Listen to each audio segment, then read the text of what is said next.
when radical left queer theorists and classical Christian advocates agree on something, you've got to listen up.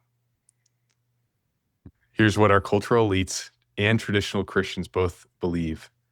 There's no such thing as heterosexuality. So I'm James Craig. I'm a spiritual coach here at Regen. I'm joined by our executive director, Josh Glazer, who's going to help me unpack this. And today we're going to pull from an article written 12 years ago titled Against Heterosexuality by Michael Hannon. He did his PhD back around that time at Cambridge.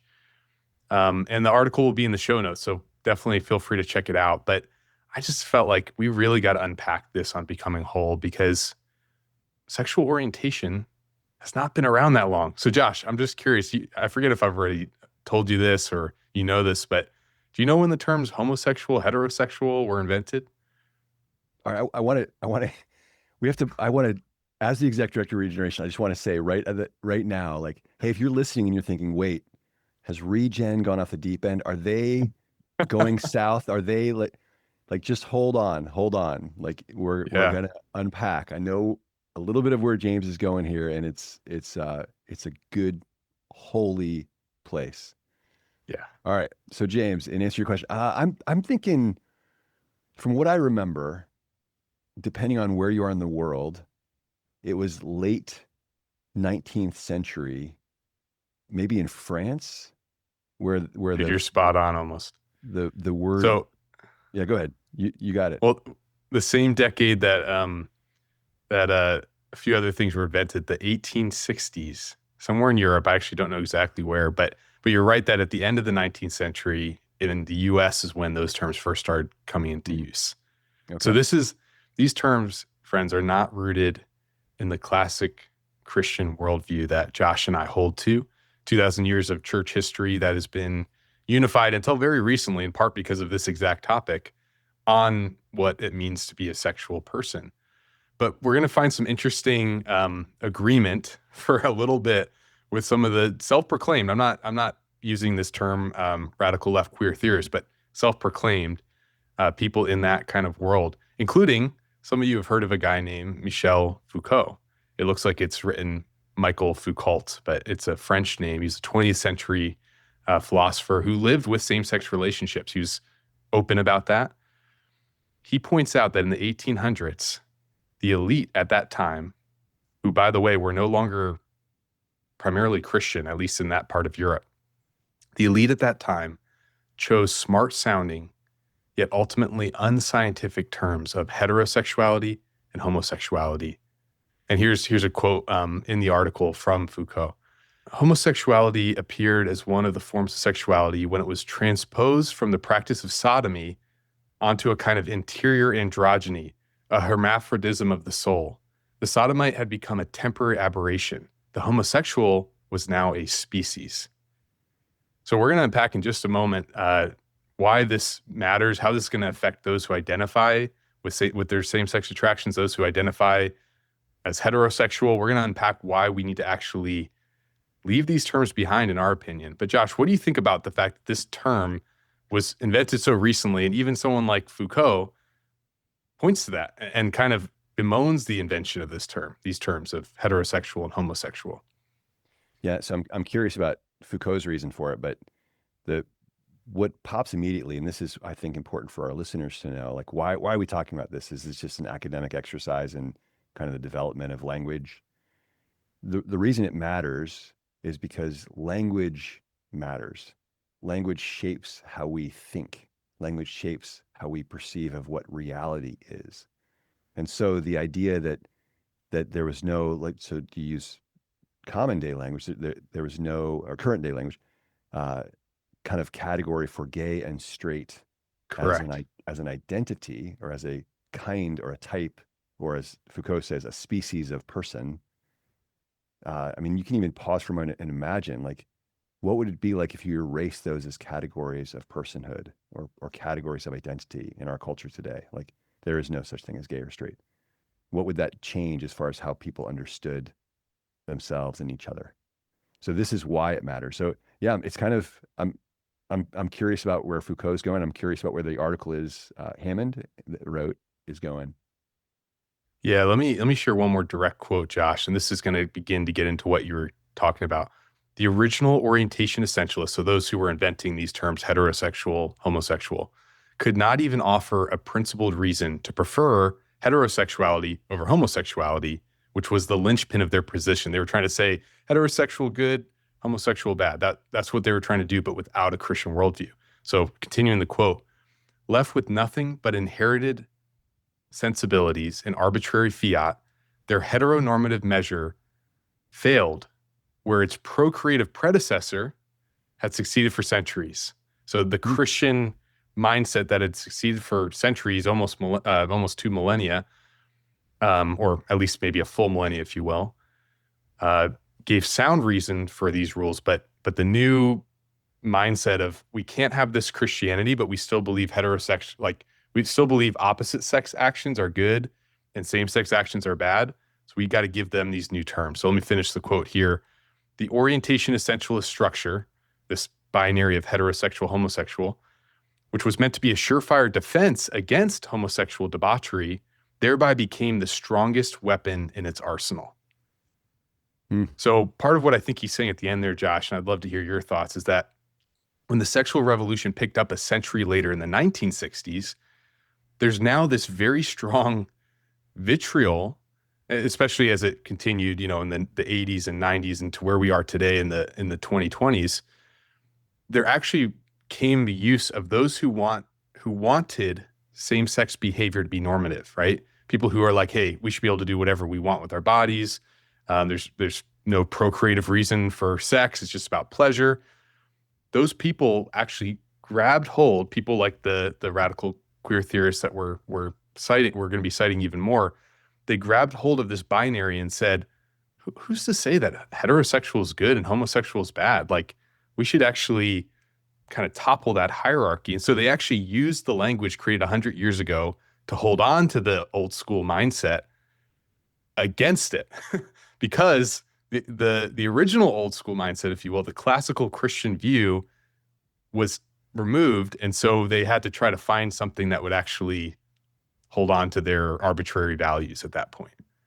Yeah. Well, and let me point out something else too, because it wasn't just about a social movement.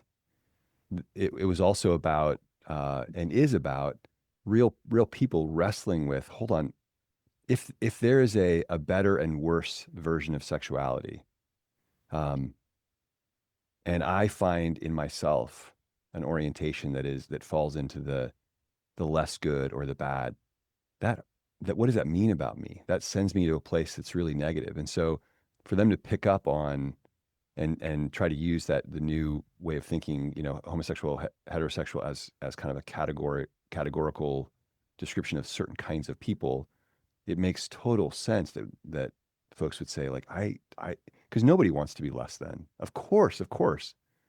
So part of what we're trying to get after, and I'm not sure I'm explaining that very well, but part of, I think, where we want to go in this podcast is by getting after that the Christian worldview, which is rooted in biology and rooted in the reality that we are created with intention and design, actually esteems every individual, regardless of their desire, regardless of their proclivities or the quote unquote sexual orientation.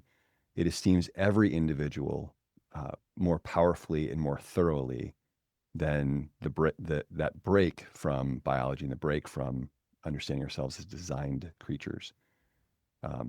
Beautiful. Absolutely. I mean, so that's actually what I want to get into with the meat of this episode, Josh. There's been a cost to this. There's been a cost to those who hold to the classical Christian viewpoint, and there's been a loss to our culture as a whole. So for us as a whole, by losing what the author of this article, actually, I'm not going to throw in the extra philosophical terms unnecessarily, but basically the classical Christian view was marriage, integrated spousal union. So you come together as spouses, and it bore a rearing of children, or sorry, spousal union for bearing and rearing of children. And so when we lose that kind of view, we're left with a pretty much sexuality is all about self-expression and pleasure, not about union, not about creation, co-creation with God and bearing children, and not about fathering and mothering, which is I love that Jesus's main term to describe the Father is Father. I mean, like there's something about fathering and mothering that these terms seek to strip. There's something about co-creating with God of childbearing, and there's something even about true union between a husband and a wife that these terms are coming against, because part of what the author points out, even heterosexual was used back in the late 1800s to sometimes talk about deviant sexual behavior, but with the opposite sex. But even that became blurry, because if all you care about is basically masturbating, no matter, just getting your own type of pleasure, no matter who it's with, that even eventually devolved into further behavior with anyone. I mean, it could have been the same sex, could have been the opposite. The point is, when we take out the spousal union, when we take out the childbearing and the rearing of children, we actually begin to lose out on what sexuality is all about. Okay, so let me slow down here a little bit. Like, I want to dumb this down a little bit so I can grasp kind of where we are in this conversation a little bit. What you're saying is that at some point, for most of human history, and certainly in the history of Christianity, so first century up until late 19th century, the exclusive, or at least predominant, understanding that everybody had, or that Christians had at least, of what it means to be a human person, including a human person who is sexual, was completely tied to maleness or femaleness, connected to borrow Christopher West's words, how you generate. Like your Yeah. gender is related only to how you generate new life. The next generation is about how being generated from the gender of the mother and the father. And so to be a male and to be a father, and a person's let me say it this way. A person's understanding of their quote unquote sexuality was all wrapped up in and had everything to do with only their biological sex and how they could be involved in the generation of new life through a male-female union. It had nothing to do with their sexual desires, their or at least exponentially more to do with, or less to do with, their sexual desires, whether they be for various heterosexual activities or homosexual activities, or sex with self, or sex with an animal, or like that wasn't a part of the equation of like a person's understanding of themselves.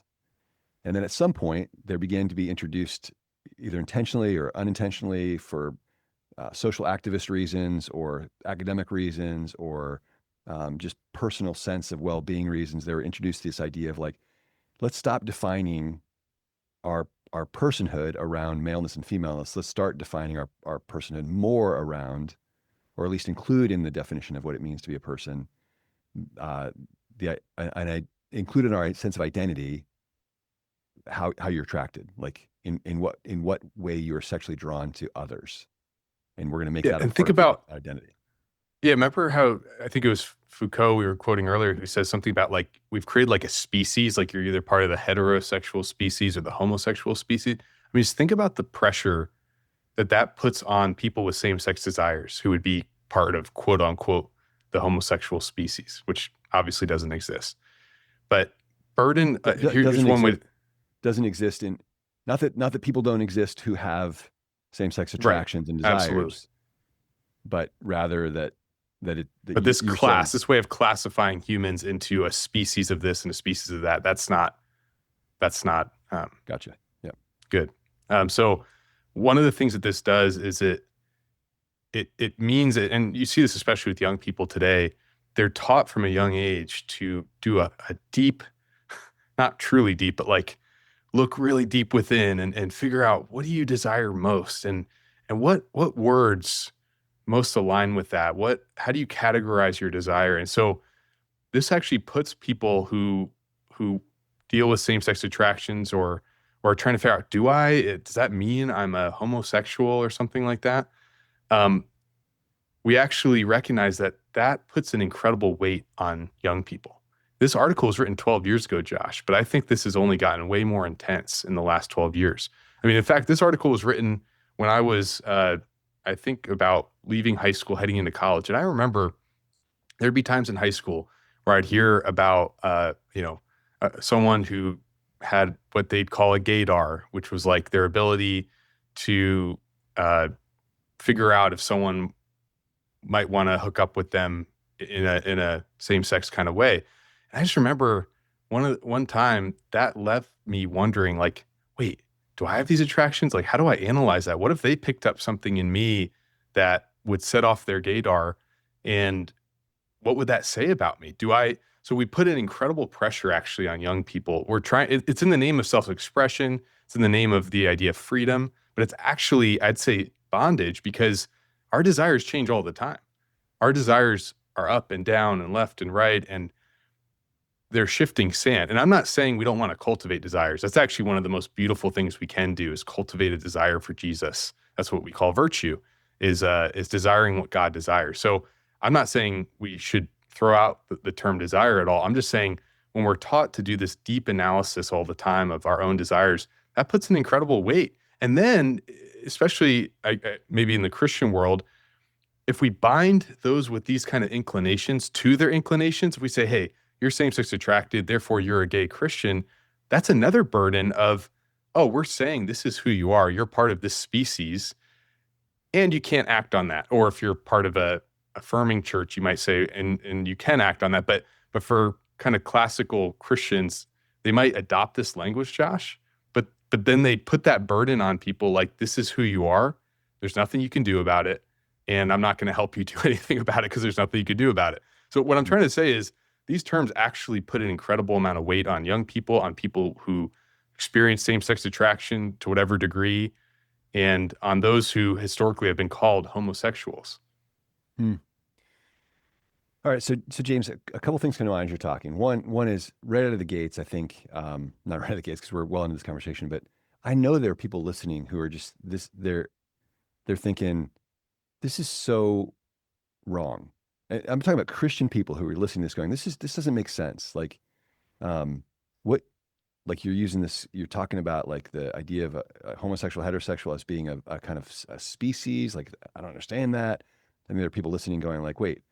Like, but people are gay or straight. Like, this doesn't make any sense. Like, you guys can't ignore that. We have to meet people where they are. But what you're saying, what we're saying is, we are living in a world that has that worldview. We see the world through that lens that includes some people are gay, some people are straight, some people are bi, some people are trans, some people are this, some are that, related to their internal experience of the world. What we're saying is that lens through which we're seeing the world is not an eternal lens. It's only been around for a couple hundred years. Yeah, it's not even a 170-year-old lens. It's a very recent lens in the grand scheme. And we're also trying to make a case, and you're leading the charge on this, that the lens it ultimately has put an added weight on people and kept people stuck where before they had not been.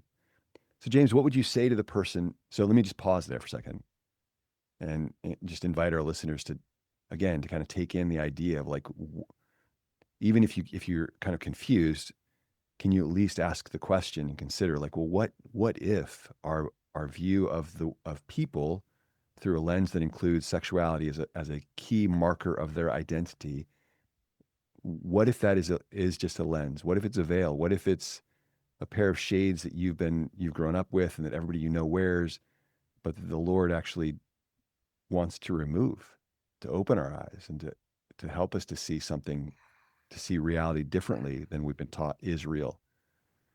That's kind of mind-blowing on the one hand. James, what would you say? So let me just make it a point.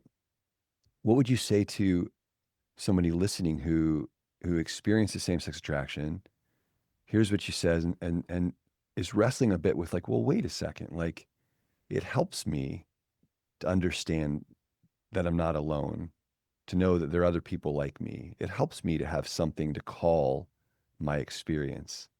It helps me to know that this isn't uh, just some one-off something, but that this is a substantive. And it also helps me to be able to acknowledge that this is not easy, that it's actually real. You talk about taking a pair of lenses off, but like, I can't just take this off. Like how Yeah. does taking this lens off meet that person? And I'm not just Well, putting for on you. one, no, for one, this was written again 12 years ago, but the author argues that if the elite queer theorists are holding this view, we're going to have this view as a culture by the time, so give it a couple years is one thing. Like part of why I'm saying that is because the elite queer theorists recognize that things aren't actually, people don't actually tend to hold to these desires necessarily as strongly as we once thought or as once seemed. Even current day feels like the consensus, like you're born with this desire, but actually the top of the top, the ivory tower people who eventually their ideas trickle down to the culture, they're actually recognizing that's not the case. When this article was written, there was I guess, I don't know, I haven't heard this term, so maybe this is it's no longer in use really, but there was a mayor of New York with a wife who called herself a has-been because she used to identify as a lesbian and now she was married to the male mayor of New York. So the point is, we've seen this in our Christian context where God takes our desires and reforms them in all kinds of ways because we all have desires that are not aligned. And by the way, I'm going to get to that in just a second, how this hurts the quote unquote heterosexuals in some similar ways, actually. So hold that thought for just a second. But so we've seen this in Christian spaces and in this kind of elite queer theorist space. They're like, look, these desires aren't actually as binary and set in stone as we once believed as a culture. And so consider that. I mean, consider that if there's this kind of consensus of we believe God does all kinds of stuff with our desires, and even the elite of the elite in academia believe that these things aren't binary. Maybe there's actually going to be a shift in our view of these things. And so I think right now we're cresting the wave, Josh, or maybe in the last 5 years, we've been kind of cresting the wave of this binary identity framework. And by the way, if the ivory tower queer theorists get what they want, that's not going to be good. So I'm gonna explain why that is, because their alternative is not hopeful. It's a nihilistic alternative, actually. The Christian alternative is beautiful, full of hope. But one of the key things here, Josh, is that if you look back at Leviticus, right, it prohibits sodomy, male or female, by the way. It prohibits sodomy. That was an action that one could do or not do. You could want to do it and not do it, or you could, want to do it and do it, and then you'd be breaking the action. But the point wasn't whether or not you wanted to. And that's what's so interesting about some of the Mosaic law. There's an element of so many of the things are actually very tangible things you could see yourself doing or not doing. And ultimately, what God wants is to write the law in our hearts so that we actually desire Him and desire what He desires. That's part of what growing in Christian maturity is all about. But this prohibition way back when in Leviticus didn't have the concept of, hey, are you homosexual? If so, that's really bad. No, it just actually had this action-based law where if you do this, you're in trouble. If you don't, you're not. And so I actually think that we put a greater burden by making everything about like, where's my psychological world at this moment? Where are my desires at? Yeah. Okay. So I think you're just starting to crack the door open on hope related to the removal of this lens of seeing so again, the lens includes the cultural lens includes this idea that a part of my identity, my being, includes something about my sexual proclivities, my sexual attractions, my sexual orientation. So if we're removing that lens, then you're naming the first bit of hope there, which is because I think one of the criticisms we hear in the Christian church so much is that Christians hate gay people. Christians don't want gay people in their midst. Like so many churches today wrestling with how do we walk with people who experience same-sex attraction? How do we welcome and make room for them in our congregations and make them feel comfortable here, while not approving of the sin. And so the door you're cracking open here is, if there's no difference between this man who feels this kind of sexual attraction, this man who feels this kind of sexual attraction, this man who feels this sexual attraction, or the corollary on the female side, then some of those questions automatically go away. And it invites us all into it, Josh. This is where the heterosexuals have been missing the boat just as much. The article points out that this whole binary of heterosexual good, homosexual bad, just stokes pride in the winning camp, the heterosexual species. Again, that's the Foucault's word speaking against this idea. But we actually can fall into this pride of, oh, those people have bad stuff that they do and bad desires and all this kind of stuff. But hey, I'm good. I'm a man married to a woman. No. One of our favorite parts of working at Regen is we are all on the same boat here, guys. We all need help. There's no invitation here to pride, which for Aquinas and Augustine was the chief of all sin. There can be no pride here because this pride is actually hurting us it's stopping many men. Yes. Historically, I think this is changing, but it stops many men from deep reflection on, where do I need to grow in chastity, which is that old word of sexual integration? Where do I need to enter into God's vision here? Yes. So I imagine many of our listeners or many people in the average church wouldn't say, I don't feel pride about my heterosexuality. I'm grateful. I'm grateful that I'm straight, quote unquote. I'm grateful I don't struggle with same-sex attractions, for those who don't. But at minimum, there's a comfort and a blaseness about it. Like, because I am, quote unquote, because I am straight. Again, and you're arguing against that kind of reference point. 100%. Yeah. Because I am that, I don't need to work on this part of my life. I don't need to worry about my attractions. They're the way they're supposed to be. And I want to just jump in right there, because there is a lie that has gotten under the door that has seeped through so many churches right now, and because it's in our world right now around that, is if we accept the faulty notion that same-sex attraction's bad, other sex attraction's good, then suddenly we're living with men all around who are kind of like, well, yeah, I mean, of course, because I'm straight, I notice women everywhere.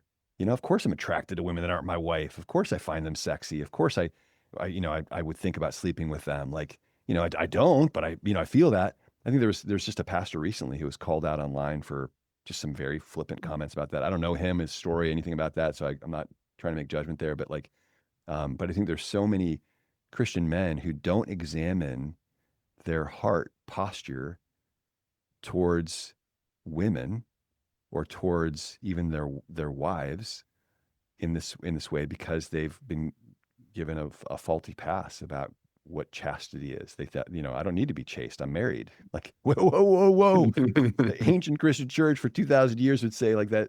Absolutely false. Like, you need chastity just as much, if not more than every other person on the planet.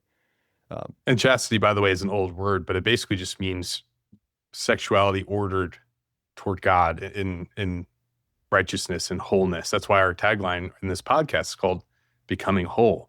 Chastity is the old school word to describe the wholeness that we're after in the sexual realm. And I got to throw this in too, Josh, because there's another place that this whole binary has stunted us all: friendships. Because especially those, especially men, I mean, this podcast is for men and women, but this is especially true for men, that chaste, intimate friendships feel sometimes questionable. Like, can I really go this deep with this person? Can I really have a chaste appreciation for the beauty of my own sex? That's an interesting one, because a lot of people who believe that they're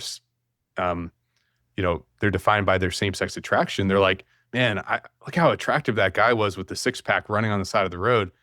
But actually, any guy can notice that, no matter where your desires or inclinations line up. Like, there can actually be a chaste appreciation for that. That's part of why probably there's so many statues, even throughout Christian history of the male and female body is there's meant to be a chaste, again, integrated, healthy, whole, non-lustful, loving appreciation for the beauty of one's own sex and for deep friend. We're meant to have deep friendship. Josh, we're not just meant to die for our spouse as much as Jesus uses that imagery of Christ dying for the church. Historically, there was actually a robust sense that friendship meant costly intimacy as well. Not in the same way, not in a sexual connection type of way, but costly intimacy nonetheless. And so when we hold this binary that's dominated our culture for 150 years, we actually can miss out. And we've seen the fruit of this, right? I mean, I remember my old mentor at our intervarsity conference said, guys, raise your hand if your dad has more than 5 friends. You know, maybe 1 or 2 guys raise their hand. And basically he got down to like 1 or 2 friends. And most of our dads, we could identify no more than maybe 1, maybe 2 friends.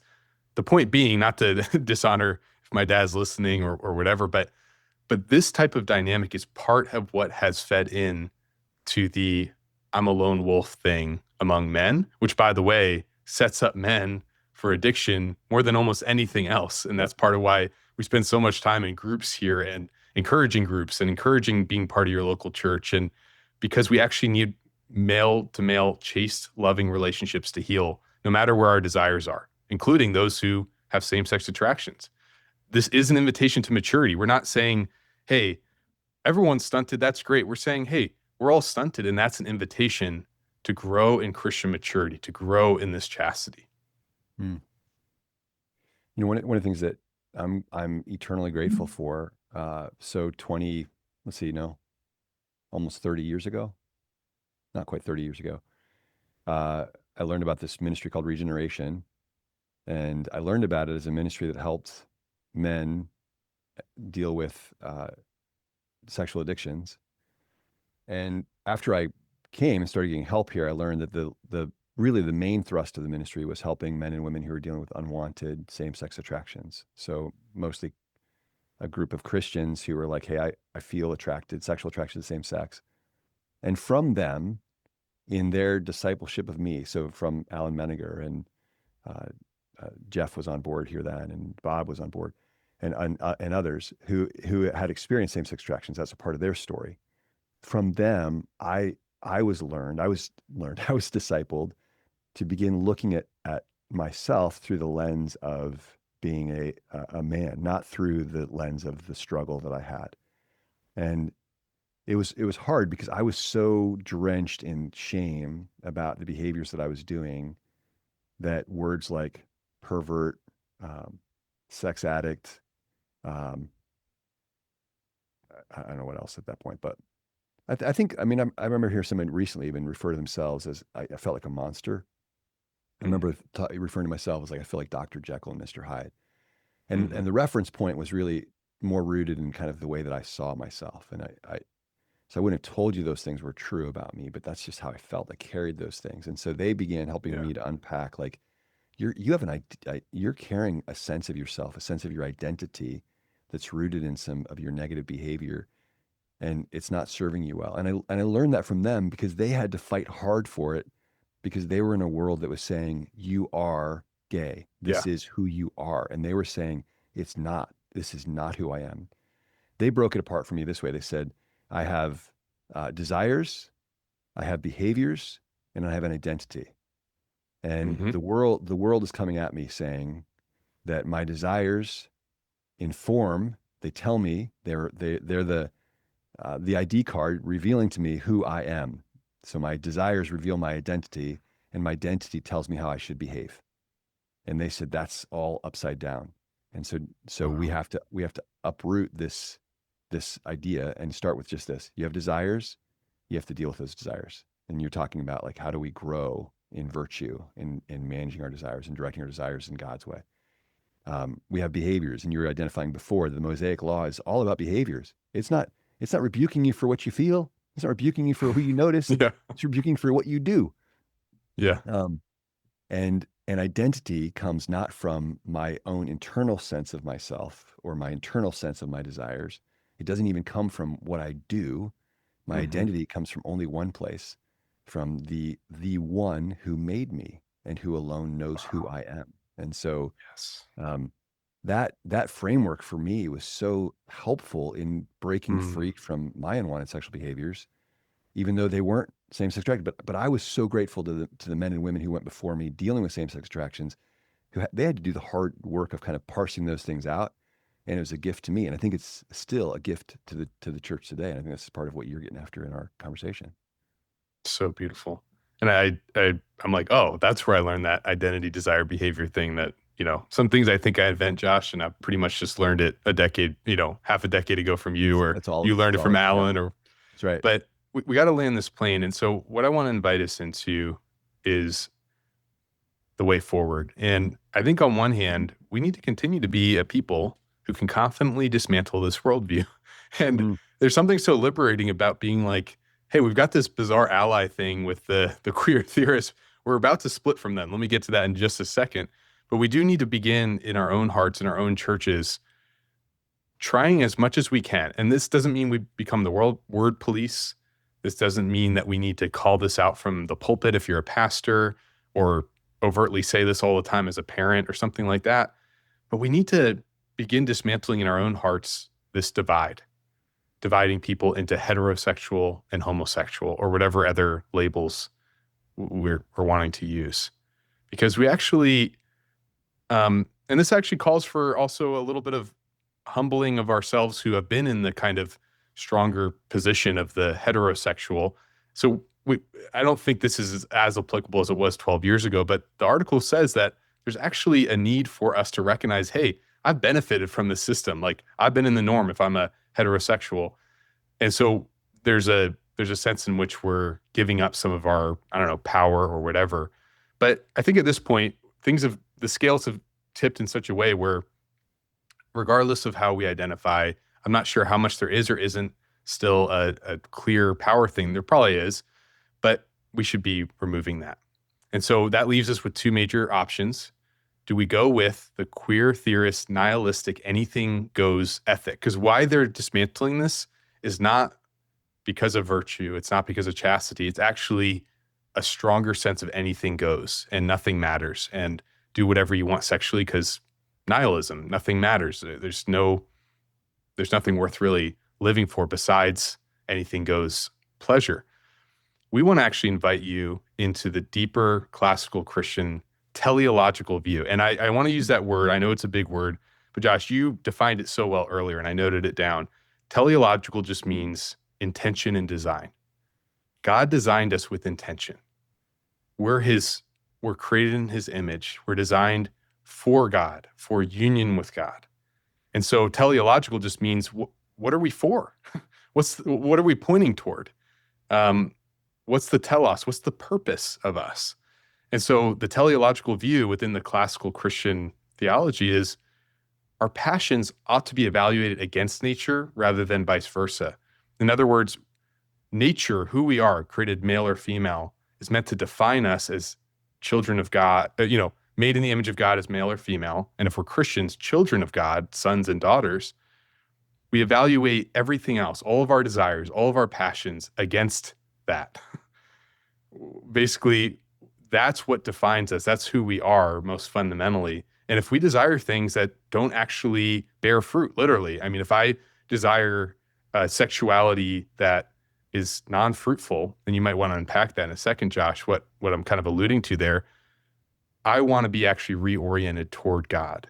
And I want us all to be reoriented. This is not hey, homosexuals need to be reoriented and heterosexuals don't. We all need to be reoriented into who we were made to be and how to maturely express the gift of self in love.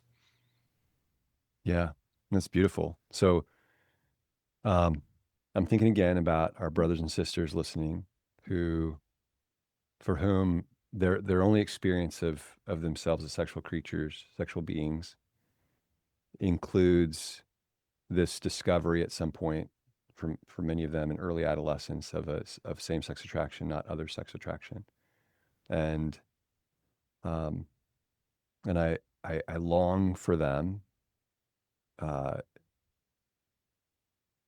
eh, all right, let me pause for a second, because you're also saying, like, hey, we're not just thinking about them. We're also thinking about the guy or girl who, at early adolescence, as they became aware of their sexuality, began to feel ignited, excited, and movement in one way or another towards a world's perception of what this means about them and what they should be doing, whether it's viewing porn, dressing a certain way to draw the attention of others, um, feeling good about their bodies, feeling bad about their bodies, having sex. Um, you're in some ways, I wish we could rewind and somehow be fathered or mothered by good, wholesome people in that moment who could help us to explain and unpack and better understand those moments. So, like for the person who discovered, wait a minute, I'm finding myself drawn to other guys' bodies as a guy. I got to get quiet about this, or this means I'm gay. Like I wish we lived in a culture where that guy had good fathering in his life to learn, what do I do with this? What does this mean about me? Does it mean anything about me? Um, and is welcomed with that Yeah. experience into the world of men. Yeah, Yes. this is something that some men deal with. Some men experience these kinds of attractions. Um, and yet this is what your sexuality is designed for. Likewise, the guy who like, hey, I'm I'm coming alive sexually, and I've found online there are all these videos, and it is firing me up. And a Yep. loving father who could say like, hey, yep, this is what some guys deal with. Let's learn how to walk with that. Because as your our sexuality is meant to point towards something. It's meant to be directed. And our my old colleague Bob Reagan um, used to say, uh, the only orientation I'm concerned about is my orientation towards God. Am I Yeah. oriented towards Him and towards what He wants for my life, or am I oriented somewhere else? And so whether it's So well said. gay, Yeah. straight, bi, whatever, all the other categories of quote unquote orientation that people kind of pick up as these ultimate expressions, he's like that. Those are all minor keys at best. They're all small things people have to deal with compared to what's my orientation towards the Lord. Um, Beautiful. man, I hope as we're talking about this that I mean, even like you and I have had conversations similar to this in the past, James. And you shared the article that you're referencing with me months ago, and I remember reading it. And um, so, but even with that, like my brain swims with this stuff. Like, wait, how do we how do we hold and articulate these things in ways that we can? How do we articulate and understand these things in ways that we can really hold to, and so that it makes a difference on a day to day? Because we don't want to just be about kind of like these intellectual exercises, but we are Hey, speak for rest. yourself. Well, I mean, you and I think, but I think on it, like No, that's why I appreciate this. Yep. but on a day-to-day level, like we actually do live in a culture that has put up in front of all of us some faulty ideas of who we are and what sex is about and what sexual desire is about. And so we do have to exercise these muscles so we can see through these lenses and not have the specks get in our eyes in the same way. We can remove the lenses and see the world differently. I dream of a world where among Christians at least there are men, there are women, there are guys, there are girls, and that truth is firmly rooted in the biological reality of who we are, and we learn to be good godly men, good godly women, whatever that means, whether it's, whatever our personalities, like you're more sensitive and want to read poetry like me and my dad, or you're more rough and tumble and want to play football and love sports like, most of the other men at my church, or whether you're a girl who loves to knit and sew and wants to stay at home with kids, or you're a girl who wants to take the world and you got a capacity to lead like nobody's business, like Joan of Arc, um, Yep. like that all of us would aspire, whatever our personality, whatever the nuances of our desire, we would understand ourselves as beautiful men, beautiful women who need to Mm. aspire to be more like Christ if he were us. Right? Beautiful. Yeah. That's exactly what this is about. So listeners, thanks for sticking with us if you're still here. Hopefully we spoke in a clear enough way, but we also recognize, look, these are complicated topics. These words are ingrained for hundreds of over 150 years in this case, at least. Mm. And so if there's anything that you're like, hey, I'm not sure if you guys were quite on point, or I have a question about this, or whatever, let us know. The show notes always has a way to contact us with questions, and we want to keep this kind of conversation going because we believe this is ultimately meant to be a blessing to all men, all women. And so please let us know. But Josh, with that, would you be willing to pray us out?